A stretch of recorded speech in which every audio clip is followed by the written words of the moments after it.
si John David D. Espiritu, 14 na taong gulang, tapos naglalaro po ako ng football. Noong 9 years old po kasi ako, nagpukulot lang po ako ng mga bote, tapos naglilibot po ako hanggang sa nakarating po ako ng Tiesa, tapos may nakita po ako naglalaro sa may court na nagpo-football, malalakas sumipas, marunong mag-control. Ako nga pala si John David Espiritu. I'm 14 years old. Naglalaro po ako ng football. Nung may nakita po kami naglalaro ng football, tapos nung nakisali po kami, tapos nung pauwi na po kami, may nakita po kaming covered court na may naglalaro po ng football. Tapos po nanonood po kami, tapos yung natapos na po yung pagka-tryout po nila. Tapos sumali po kami dalawa.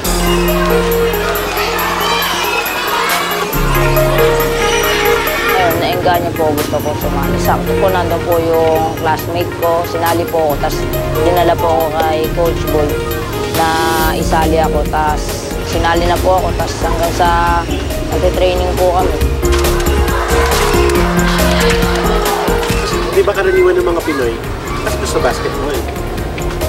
Kasi po yung basketball, maganda, mares lang po sila maganda. Pero po yung football, malayo po marami.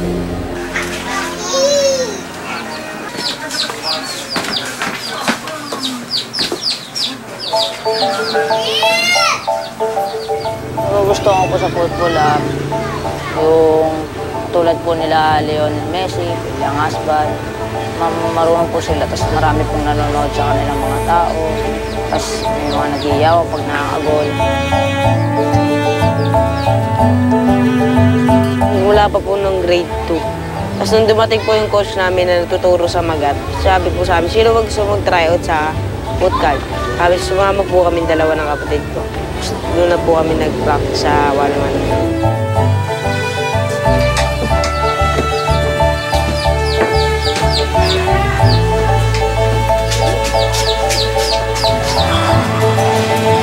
Excited ka na ba? Nag-jogging na.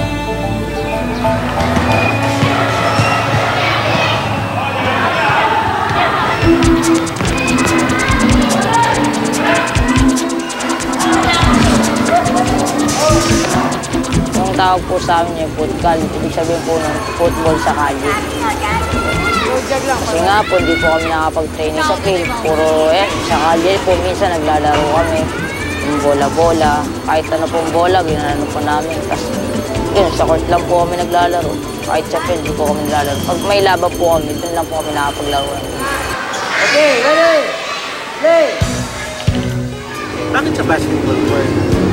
Kasi po, wala po kami field na mapapaglaruan. Tapos ano po, yung mga pambahid namin, kulang pa po. Si Coach Boy po, nagtitraining po kami sa 1-1-8 Tiesa po. Ang ginagawa lang po doon, focus po kami sa mga tinuturo po ng coach namin, tapos nag-aano po kami, nag-stretching po, tapos nung pagtapos po ng stretching, maglalaro po kami. Hati kayo, 3 groups. 3 yung bola eh. Once a week po ganun.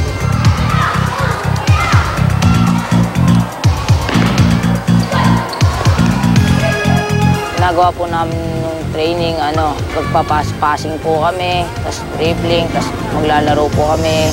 Sinasabihan po kami ni Coach B na maging disiplina palagi.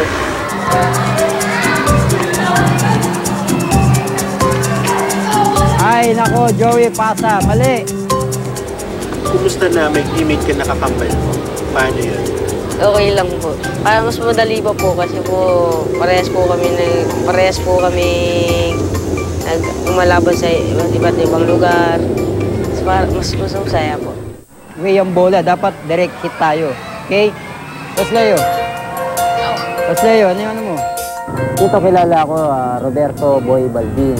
Actually, kilala ako dito as a coach boy ng football nga. Maye! Kasi sa Tondo, naglalaro kami sa street. Kaya naisip namin, maghanap muna tayo ng mga open place na pwedeng maglaro yung mga bata, mag-training. Total 2 hours lang naman.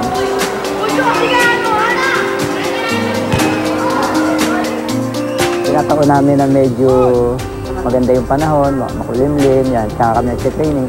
Sometimes, maaraw talaga, no choice eh, kailangan mag-training. Hanggang sa nakita ako ng mga official ng barangay, sabi niya, ba't di nyo gamitin yung basketball court?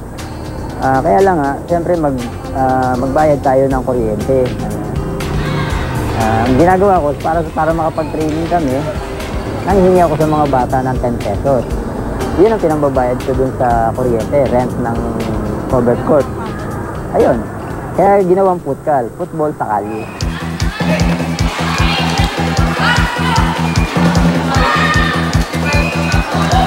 Yung team nila David, mahusay. Kasi ang galing ng ano nila, yung samahan nila.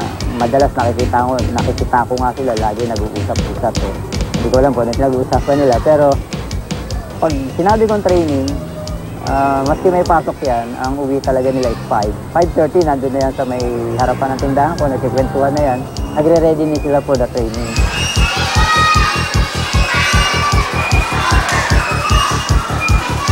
Talagang aggressive sila na pumunta para mag-training.